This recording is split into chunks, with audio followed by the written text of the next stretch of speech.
Trinamool Congress supporter community অর্থাৎ টিএমসিএস ২০০৬ সাল থেকে যাত্রা শুরু। সেই ২০০৬ সাল থেকে ২০২২ এখনো পর্যন্ত সোশ্যাল মিডিয়ার মাধ্যমে তৃণমূল কংগ্রেসের জন্য প্রচার করছে, লড়াই করছে, প্রতিবাদের ঝড় তুলছে। তৃণমূল কংগ্রেসের সর্বপ্রথম সক্রিয় সোশ্যাল মিডিয়া প্ল্যাটফর্ম টিএমসিএস। ফেসবুক, টুইটার, হোয়াটসঅ্যাপ সহ সমস্ত মাধ্যম মিলিয়ে টিএমসিএস বর্তমানে ফলোয়ার সংখ্যা ৩,৫০,০০০-এর কাছাকাছি। চলতি বছর মার্চ মাসে ১৬ বছর অতিক্রম করে ১৭ বছরে পদার্পণ করল টিএমসিএস গ্রুপ। আর সেই উপলক্ষে ১৯শে জুন শরৎ স্মৃতি সদনে একটি বার্ষিক অনুষ্ঠান এবং আলোচনা সভার আয়োজন করা হয়। এই দিনের আলোচনা সভার বিষয়বস্তু ছিল বাংলা হবে ভারত সেরা। এই দিনের এই অনুষ্ঠানে উপস্থিত হয়েছিলেন তৃণমূল কংগ্রেসের ভারপ্রাপ্ত সমস্ত নেতৃত্বধীনেরা। গ্রামের টাকা যখন শহরে এসে পৌঁছে, অর্থনীতিবিদরা এখানে আছে তারা বলতে পারবেন ভালো, তখনই তো গ্রামের উন্নয়ন হয়। সাধারণ ক্ষেত্রে শহরের টাকা গ্রামে যায়, গ্রামের মানুষ শহরে আসেন, তারা কেনাকাটা করেন, সেই টাকা গ্রামের টাকা শহরে চলে আসে, শহরের মানুষ উন্নয়ন মুখ দেখেন, তারা ফুলে থেকে ওঠে। কিন্তু গ্রামের মানুষের উন্নয়ন যদি ঘটাতে হয়, এই খেলা মেলা উৎসব এগুলো গ্রামে করতে হবে। মমতা বন্দ্যোপাধ্যায় প্রথম পথ দেখালেন যে গ্রামে গিয়ে উৎসব করলে শহরের লোকেরা ওই মেলার টানে গ্রামে যাবে এবং সেখানে গিয়ে কেনাকাটা করবে, গ্রামের মানুষ উপকৃত হবে। আপনাদের একটা ছোট্ট উদাহরণ দিই। আজ থেকে ১২ বছর আগে যারা রাস্তাঘাটে, ট্রেনে, বাসে চলাচল করতেন বা বাড়িতেও দেখতেন, নিয়মিতভাবে ভিক্ষে করার লোক আসতেন, যারা ভিক্ষে করে খান তারা আসতেন। আজকে দেখতে পান আজকে কেন নেই রাস্তাঘাটে ভিখিরি? কেন ভিখিরি মুক্ত করা গেছে পশ্চিমবাংলাতে? কারণ ওই লক্ষ্মীর ভান্ডার।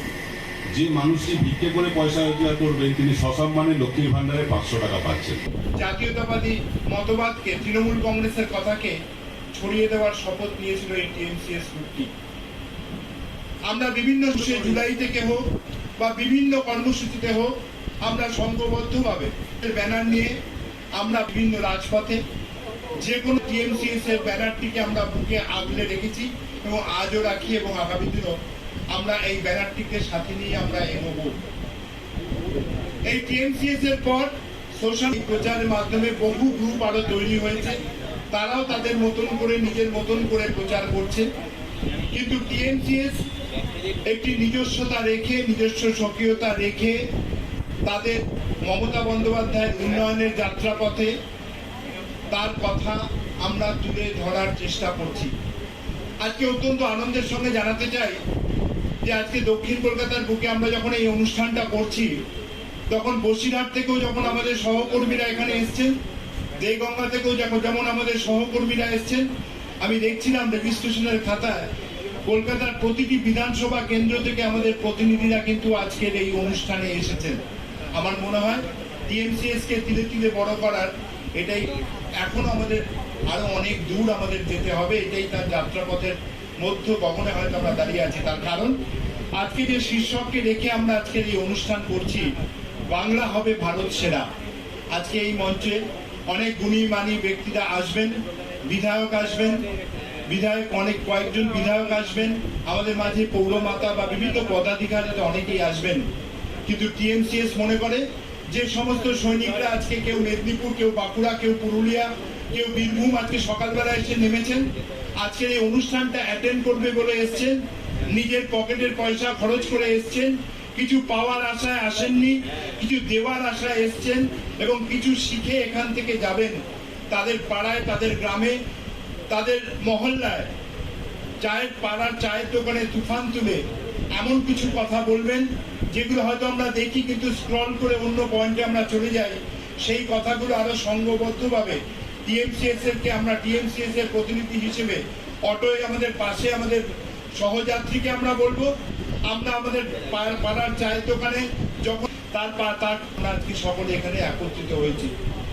আপনারা জানেন বিগত দুটো টার্মের পর থার্ড টার্মে আজকে আমাদের মমতা বন্দ্যোপাধ্যায়ের নেতৃত্বাধীন সরকার এসেছেন। আমরা ইলেকট্রন মাঝেও যখন বিভিন্ন সূচক বলছে মানুষের যারা উদ্যোক্তা তাদের আমি ধন্যবাদ এবং শুভেচ্ছা জানাই। আমাদের মধ্যে রয়েছেন মনীষ গুপ্ত। আমি একটু ভাবছিলাম মনীষদা সম্বন্ধে মনীষদা বলছিল আমাদের দলে এই ধরনের অভিজ্ঞতা সম্পন্ন মানুষের সংখ্যা হাতে গুনে গেল। একধারে প্রশাসনের সর্বোচ্চ পদে মুখ্য সচিবের দায়িত্ব সামলেছে এবং বাংলার রাজনীতিতে ইন্দ্র পতন ঘটিয়েছে। আপনারা যদি ভাবেন, ইন্দিরা গান্ধী নির্বাচনে পরাজিত হয়েছিলেন রায়বেরিলিতে, এতবার তারপরে এত নির্বাচন হচ্ছে, ইন্দিরাজি জিতেছেন, অনেকবার জিতেছেন, কার বিরুদ্ধে জিতেছেন লোকে বলে নাম বলতে পারে, কিন্তু ইন্দিরাজি কার বিরুদ্ধে হেরেছেন এখনো যদি মানুষকে জিজ্ঞেস করা যায় বলবেন রাজনারায়ণের কাছে। আর ইন্দ্রপতন ঘটেছিলেন ভারতবর্ষের রাজনীতিতে, বাংলার রাজনীতিতে যিনি ইন্দ্রপতন ঘটেছিলেন তার নাম মনীষ গুপ্ত, জেলা তৃণমূল কংগ্রেসের চেয়ারম্যান। আমি তার আন্ডারে সভাপতির কাজ করি, এটা আমার কাছে খুব গর্বের। সেই মনীষ এখানে আছেন, রাজু আমাদের অত্যন্ত তৃণমূল কংগ্রেসের প্রথম দিনের সৈনিক, ও আমার বিধানসভা কেন্দ্রের মধ্যেও আছে। আমার বিধানসভা নির্বাচনে অক্লান্ত পরিশ্রম করেছে। এখানে যারা নেতৃবৃন্দ আছেন তাদের সকলকে বলা চেষ্টা, আমি সকলকে ধন্যবাদ জানাই এবং যারা আমাদের সহকর্মীরা এসেছে। 2006 সালে আপনারা শুরু করেছিলেন এই সোশ্যাল মিডিয়াতে। তখন এটা খায় না মাথায় দেয় এটা আমরা বুঝতে পারি। আমরা সোশ্যাল মিডিয়াকে কোনো গুরুত্ব দিই, আমরা দিয়ে নিই রাজনৈতিক কমিউনিস্ট পার্টি, তারাও সোশ্যাল মিডিয়াটা বুঝতো না বলেই যেদিনকে কম্পিউটার কলকাতায় ঢুকতে এসেছিল এরা প্রথম বাধা দিয়েছিল। এরা বলেছিল কম্পিউটার ঢুকতে দেবো। সেই ঐতিহাসিক ভুলের খেসারত আমাদের দিতে হচ্ছে। তখন ঢুকতে দিত তাহলে ভারতবর্ষের আইটি ক্যাপিটাল এলাম ব্যাঙ্গালোর হতো না, কলকাতা। কিন্তু সেটা একটা ঐতিহাসিক ভুল বামফ্রন্ট করেছিল। তার কারণ সোশ্যাল মিডিয়া সম্বন্ধে বা কম্পিউটার সম্বন্ধে আমাদের সম্যক ধারণা ছিল না।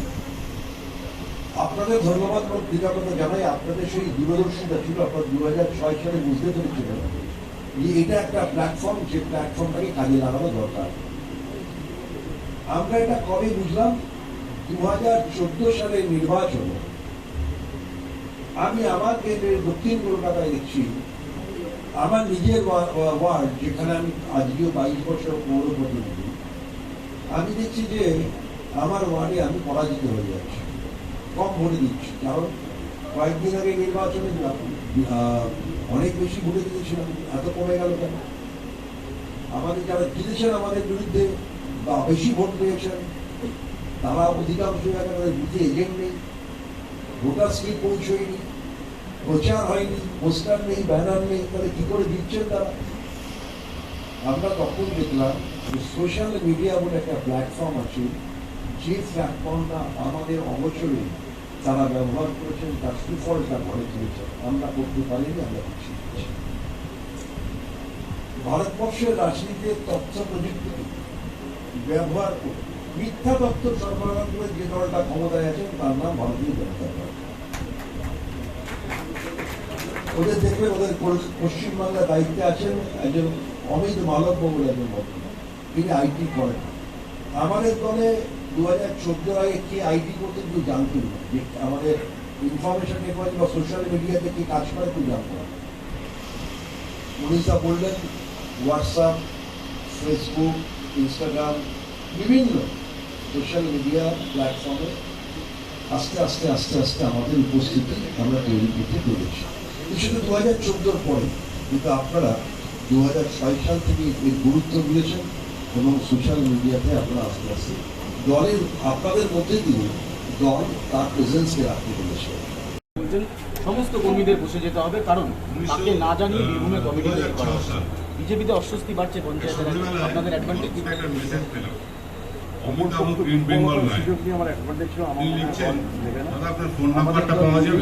শক্তিশালী এদের মোকাবিলা করার জন্য এরা সরকার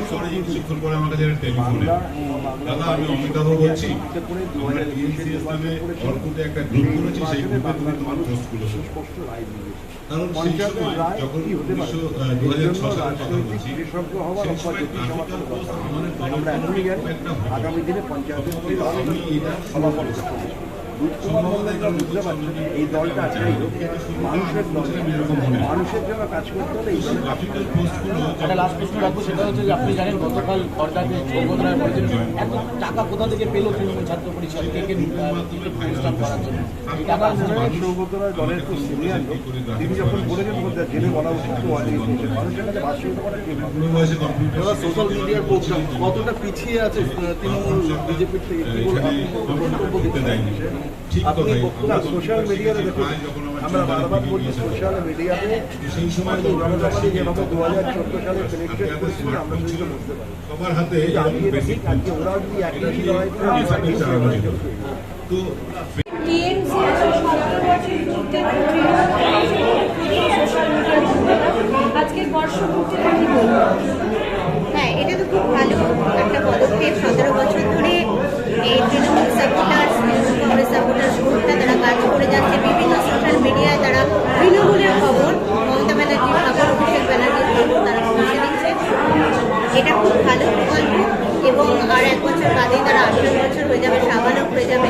তো এই বর্ষপূর্তিতে যে অনুষ্ঠান তারা আয়োজন করেছে তার জন্য তারা ধন্যবাদ জানাই। আজকে এখানে যেটা আলোচনা বাংলা হবে ভারত সেরা, এটা কি কি মন্তব্য? হ্যাঁ, বাংলা অনেক দিক থেকে এগিয়ে আছে। বাংলার অনেক কাজ, যেরকম 100 দিনের কাজে বাংলা অনেকবার প্রথম হয়েছে দেশের মধ্যে। এছাড়া কন্যাশ্রী, রূপশ্রী, আমাদের স্বাস্থ্যসাথী কার্ড, এইগুলো তো অনুকরণীয়। মমতা ব্যানার্জির এই প্রকল্পগুলি সারা ভারতে অনুকরণীয়। কিন্তু শুধুমাত্র সোশ্যাল মিডিয়ার আমরা কিছুটা পিছিয়ে আছি বা সেইভাবে হয়তো প্রচার করছে না বলে সব মানুষ জানতে পারছে না। ভারতের কোণে কোণে এই মেসেজটাকে ছড়িয়ে দেওয়া, এটাই এই সাপোর্টার্সের কাজ এবং তারা আরও অনেক ভালোভাবে কাজ করুন, তাহলেই আমাদের বাংলা ভারতের মধ্যে সত্যি থ্যাংক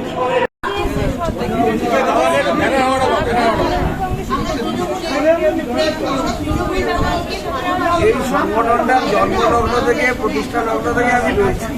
এটা খুব ভালো সংগঠন, এরা খুব ভালো ছেলে, এরা একটা পজিটিভ অ্যাটিটিউড নিয়ে চলে। আমাদের স্টেটের, রাজ্যের যে ডেভেলপমেন্ট, এই ডেভেলপমেন্টটাকে যত আমরা পৌঁছে দিতে পারবো মানুষের কাছে, যত মানুষের উপকারে রাখতে পারবো, ততই সার্থকতা। এরা একটা অর্গানাইজেশন অনেক কষ্ট করে ধীরে ধীরে তৈরি করেছে। এই অর্গানাইজেশনে এখন শুনলাম 3 লক্ষ ফলোয়ার্স আছে, এটা মুখের কথা নয়। তাই ওদের এই কাজটাকে আমি সাধুবাদ জানাই এবং ওরা আজকে আমাকে ডেকেছিল, আমি ওদের সঙ্গে থাকতে পেরে আমি নিজেই ধন্য। যদিও আমি এই বড় চেয়ারম্যান ছিলাম, এখন চৈতালি আমার স্ত্রী এখানকার বড় চেয়ারম্যান।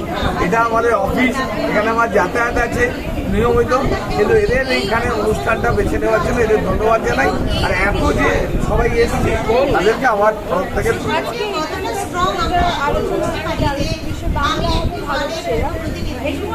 দেখুন, আমরা তো সবসময় বাংলাকে এগিয়ে দেখতে চাই। মহামতি গোখলে বলেছিলেন, what Bengal things today rest of the India things tomorrow. সেই বাংলা 34 বছরে লেফটের থেকে পিছিয়ে গেছে। এখন বাংলার ছেলেমেয়েরা কিন্তু সব জায়গায় যাচ্ছে। কালকেও একটা স্কচ অ্যাওয়ার্ড পেয়েছে এবং আমাদের এই রাজ্যের বিভিন্ন প্রকল্প ইন্টারন্যাশনালি অ্যাওয়ার্ডে পেয়েছে। সুতরাং এইগুলা যদি আমরা আমাদের এই সোশ্যাল নেটওয়ার্কের মধ্যে দিয়ে সারা বাংলায়, সারা দেশে, ভারতবর্ষে, সারা পৃথিবীতে ছড়িয়ে দিতে পারি, তাহলে এটা বড় অ্যাচিভমেন্ট হবে বলে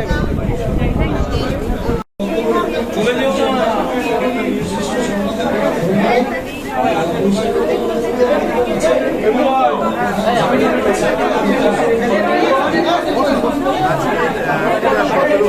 আমাদের মানার জন্য যে সমস্ত আমাদের পাশে থেকে ছিলেন, অনেকে মুক্তি থেকে এসেছেন, অনেকে বেতন থেকে সকালে এসছেন,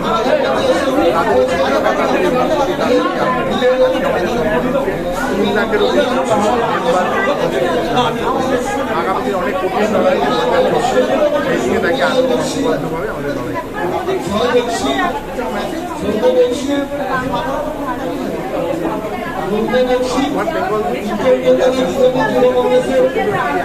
শব্দ ক্রমশ যেন ভারতবর্ষের উপলব্ধি করতে শুরু করছে। কখনো স্বাস্থ্যসাথী নিয়ে, কখনো জিডিপি যখন নিম্নমুখী, এই কোভিডের মধ্যে পশ্চিমবঙ্গ, তামিলনাড়ুর মতো রাজ্য কিন্তু পজিটিভ দেখা যাচ্ছে। তামিলনাড়ু ছিল 4.6, বেঙ্গলে ছিল 1.8।